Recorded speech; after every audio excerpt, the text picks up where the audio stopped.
So I'm from Spain, from Madrid.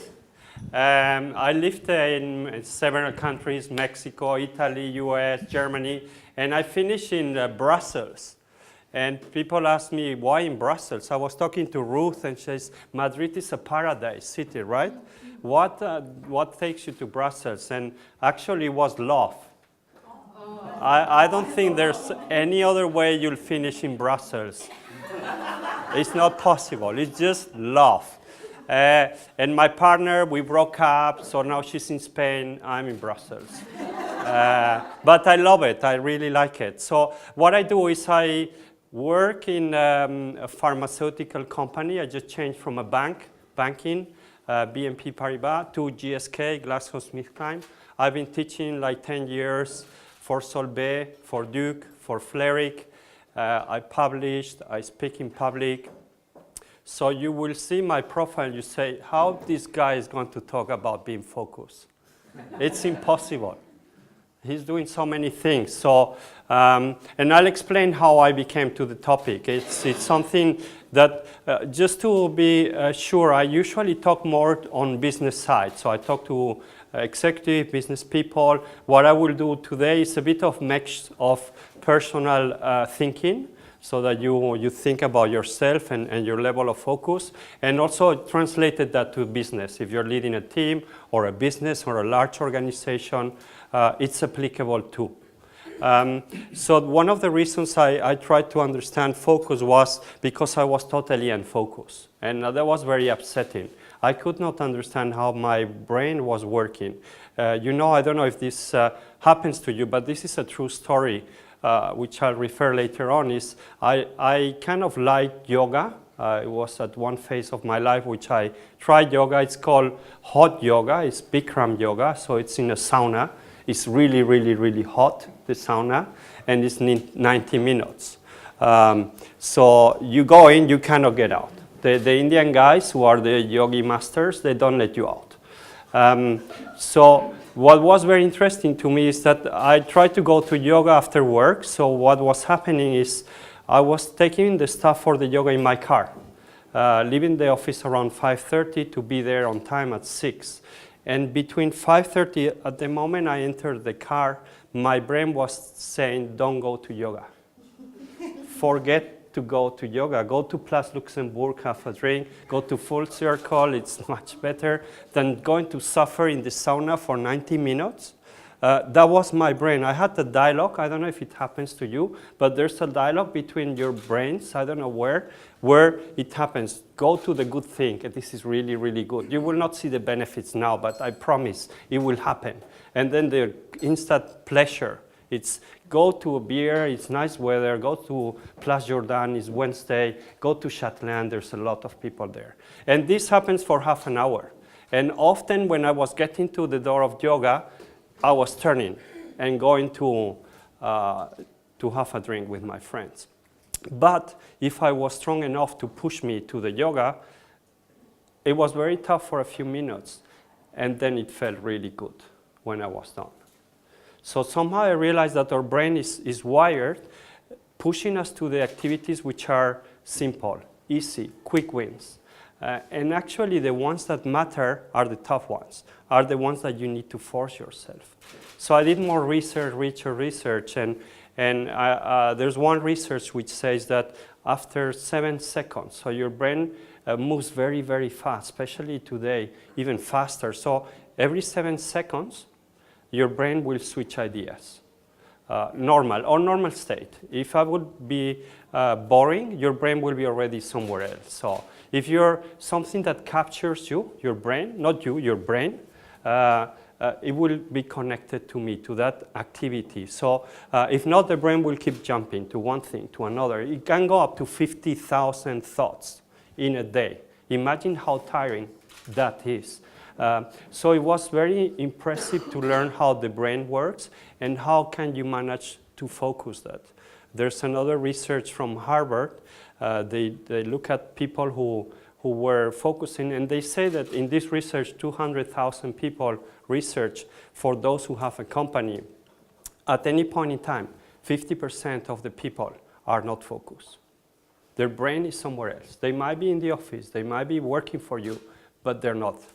Their brain is thinking about the night, the movie they're going to watch tomorrow, the party they're going to do on Friday, the holidays they're going to take. Their brain is not present, okay? 50%. I used to work for a big bank, 12,000 people. I had access to the CEO, Max Yadot of BNP Paribas. I say, listen, Max, according to this research, if now, 11 o'clock a.m., Friday, 50% of the 12,000 people, that's 6,000 people, they're not working. They're not working. And even more, because if you guys at the top, you're not focused, and you let the people take their decisions, they will tend to do the easy things, which is internet, WhatsApp, it's in Facebook, it's LinkedIn. These are very instant, quickly things to do. So it has a big impact in productivity. So I researched more, and I came to the concept of focus by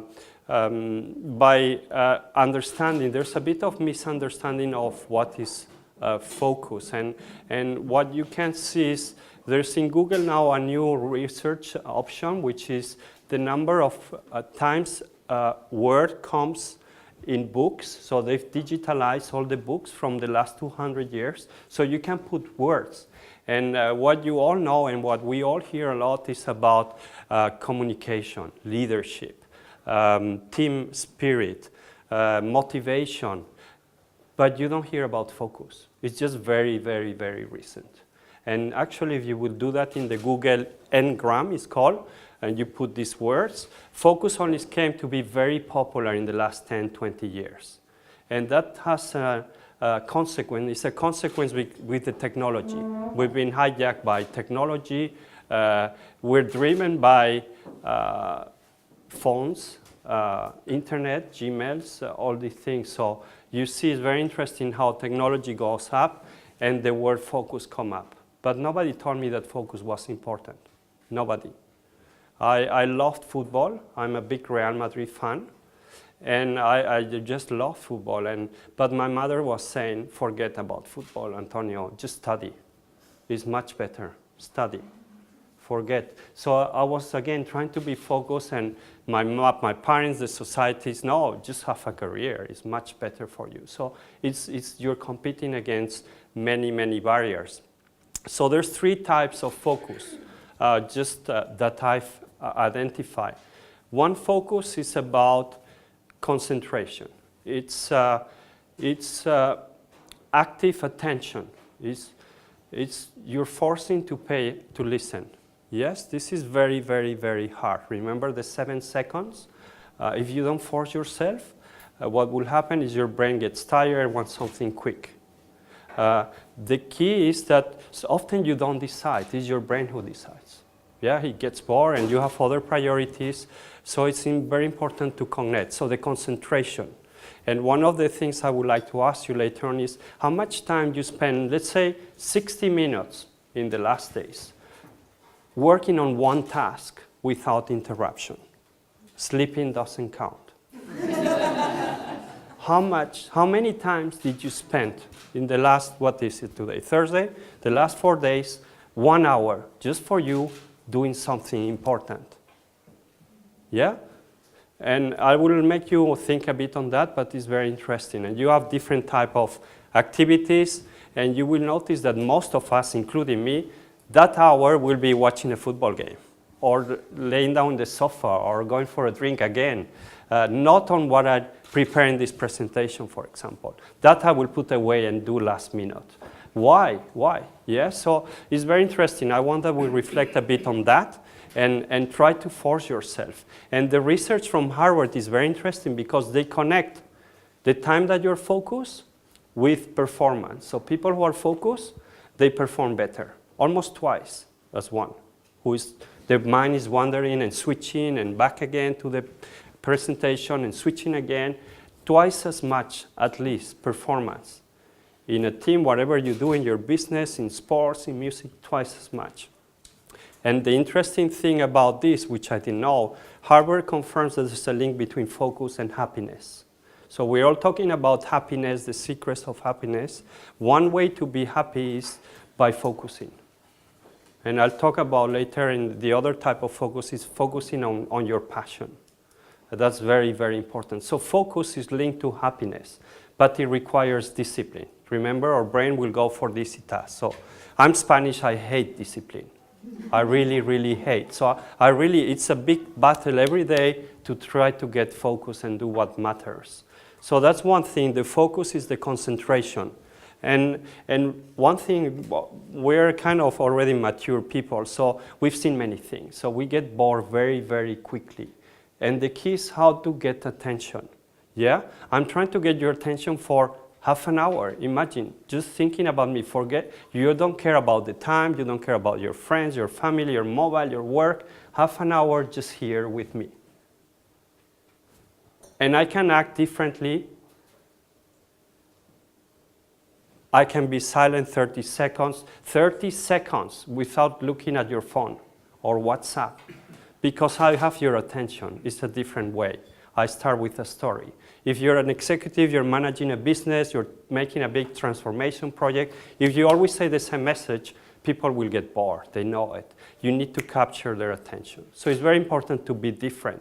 Like kids, we like to be surprised. We also like, even more the adults, we have to be surprised. Otherwise, forget it. The brain knows the way. Okay, so that's one thing, very, very important. The second type of focus is on what you decide to do with your life, your career, your area of expertise.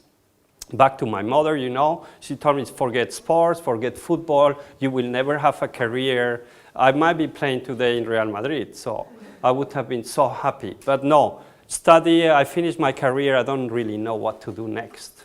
I chose economics because it was kind of the time. So it's hard to find where to focus and hard to find your passion. I talked to the young professionals before. Most of the questions were, how do I find my passion? And how can I know if that's my passion, what I'm doing today? And unfortunately, there's no secret there. It's something that you find across the way. I tell you, you won't believe that my passion is public speaking, but how it started. I was totally shy. I could not stand up in front of anybody, really, really shy. And I said, no way, I need to push myself. I like this, I think it's good to share. And at the time I worked for PricewaterhouseCoopers 10 years, and they're good to send you to conferences. So they sent me to a conference, and I don't know, I think in Prague, and I was seeing lots of speakers, and I was not very impressed with what we were saying. I thought, wow, if I'm a speaker, then I look smarter. Yeah, now I'm like you, but I look like, wow, this guy must know something. And so people will come to you, and it's a way of standing a bit out. The other reason I wanted to be a speaker, it was because I could travel for free. If they ask, hey, come to Brazil and speak, yeah, of course I will come. And it became my passion. I didn't know, it just was something I like, but suddenly I really put effort, and from being very shy to just working.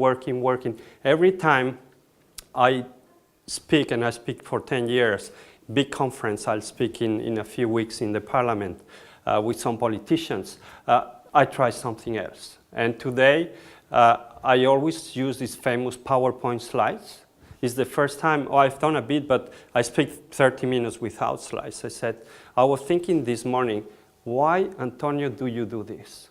You could go to Aperitivo Milano, enjoy the verre and relax. And why do you push yourself to try something else? And I kind of like it. It's that focus on your passion. And I believe everybody has an area of focus, area where you can excel, where you really like. And it's very, very important for yourself and for your teams. When you're managing teams, when you're managing people, it's really important to try to find that spot where you are happy, where you deliver value, where you're recognized. And once you reach that, you don't actually care that much about what people think. It's more your self-satisfaction. So very important. Nobody teaches you. Nobody teaches you the importance of focus, on spending time on the difficult things. Nobody teaches you to look for your passion and develop and try to find that. And it can be setting up your business. It can be changing the world. It can be politics. It can be helping the poor people. But we all have that. We all have that. One question I ask me is, what will you do if you will not need money to live? Where will you spend the time? And I would probably be teaching and speaking. And so it does make sense. Later on, I realized when I've been quite a lot in speaking, and I realized that there are some people making 50,000 euros per 1 hour. I'll get, I think, a bit less from Full Circle. We need to negotiate. We need 10% I give you. A bit less, 40,000 will be fine, but you can live from it. I didn't know. So if you're the Kaplan, you talk to high-level people, politicians, of course, they make the 200,000. I can tell you, I work in an association. We try to bring Michael Porter, is very famous in strategy, the guru in strategy from Harvard. We try to bring him from a convention. We have big one in the US, and we call Michael, do you want to be that date? It had to be like 9 months in advance, and how much you charge? 200,000. I say, okay, Michael, yes, and it's 90 minutes. No more, no less, everything is time. Fine, Michael, we want you, we'll pay first class services, and Michael says, no way, I don't fly first class. You need to pay private jet. Private jet, not enough. So that's kind of the level I'm trying to reach. But really, it's just a way, and I think what I tell the people, the youngers, is doesn't matter where you reach, is that you enjoy while you go there, and that's very important. So find your way and keep the focus in a way or another. There's always very important, and it's about making choices. I decided to not be many things.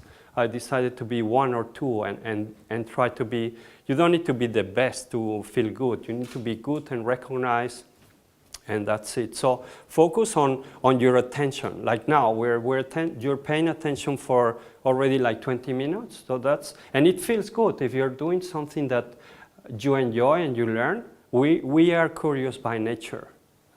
You will not see the time difference. You don't need, because we're connected. The second, find your area of focus. And the third one, which is very, very important, the focus on the objectives, the objective that you set for yourself. As a business, as a person, we love to start projects. We hate to finish. We're really bad of starting projects. A new idea, we all love new ideas. But actually getting that idea done, delivering what you promised to do, is very hard. So you will start a project. I will start going to the gym. It's January, and you know how long? I went 3 times over. All these kind of objectives, the less you have, the better it is.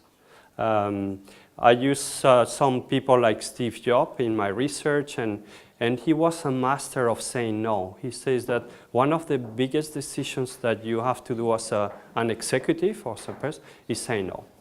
It's the most difficult. This is what I was telling Max Jadot, the CEO of BNP Paribas Fortis, is you have too many objectives. What is really the one single objective? What do we need to achieve? What the 12,000 people should know? Where are we going to get? What's the finish line? We all like finish line.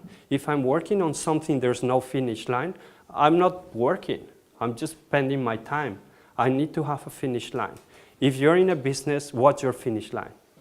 1. Yes? And it's very hard. I do this exercise with executives. I ask them, put the top 3 priorities for your business. There might be 10 people. What happens when I get the list of all the people? There's no 3 priorities. There's 15, 18.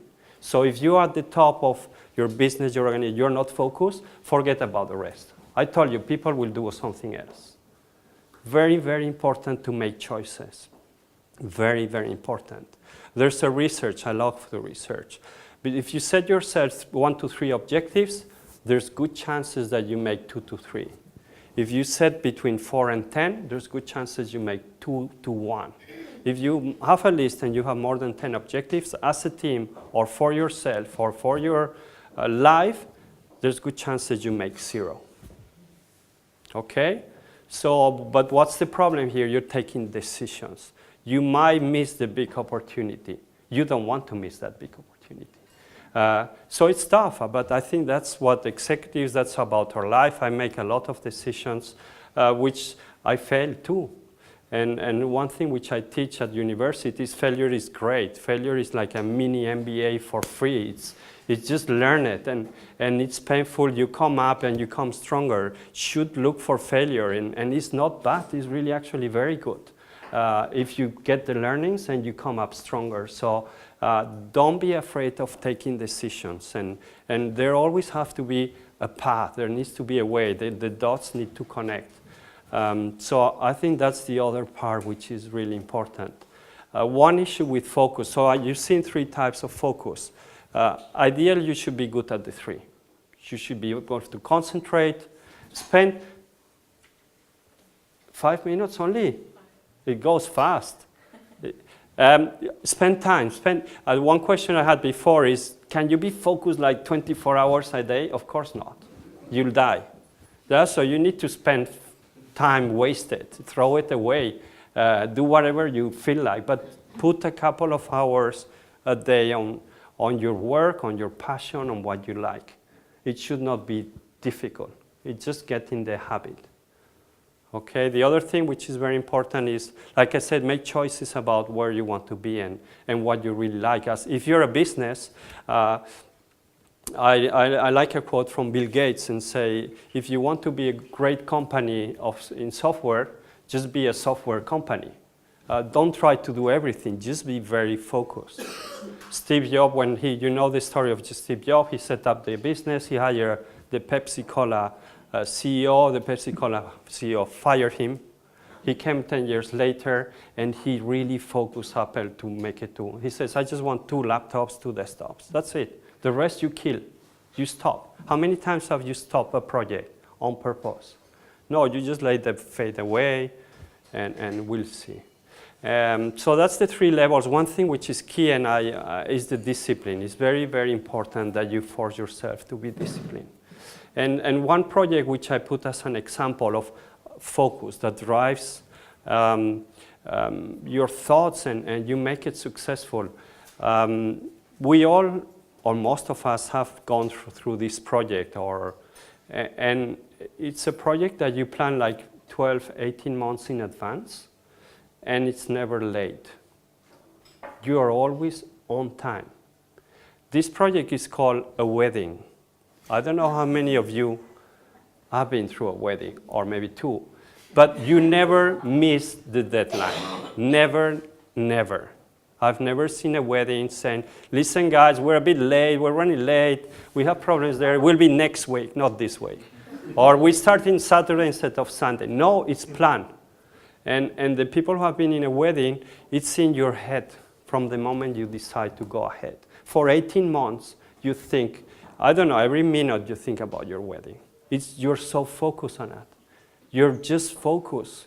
And you need to think about these projects. Which projects do you really are so passionate that you think, you work, you imagine them in your life? Do you have them? In your business, which are these projects which will move you to the next level? You and your team, your companies, there's not many. So I really like that you think later on, and for me it's this speaking, and you know my focus is becoming like Michael or Porter, or just speak and do it for free and join and just share and having a good time. But this is kind of my focus, and I try to work on that and stretch it. Everybody has. You just need to make the choice and move on. And has a big impact for business. If you're not focused and all these things, you don't apply them at the top of your business, the rest will not follow. You will not have happy people. People work in a company, they're happy if there's this vision and there's this focus. So I wanted to finish there. I'll do a little exercise later on also how focus works with change. We're living in a world of change. By the way, I talk about, it's very famous, the word change now, and how you manage, how you go through change. And I told you about the wedding. That's a very good project that we all are very focused. There's another big thing that some of us go is divorce.